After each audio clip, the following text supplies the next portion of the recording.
नाम चेन्ज गरे पनि किन भिजा रिजेक्ट भयो? पार्ट 1 मा तपाईहरुले देख्नुभयो कागजमा ओनरशिप चेन्ज गरे पनि भिजा एक्सेप्ट भएन। अब असली पोइन्ट के हो?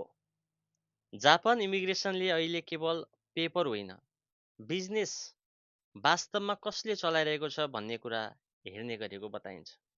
जस्तै डेली बिजनेस अपरेसन कसको हातमा छ, पैसा कसले कन्ट्रोल गर्छ, स्टाफलाई कसले निर्देशन दिन्छ, फाइनल डिसिजन कसले लिन्छ।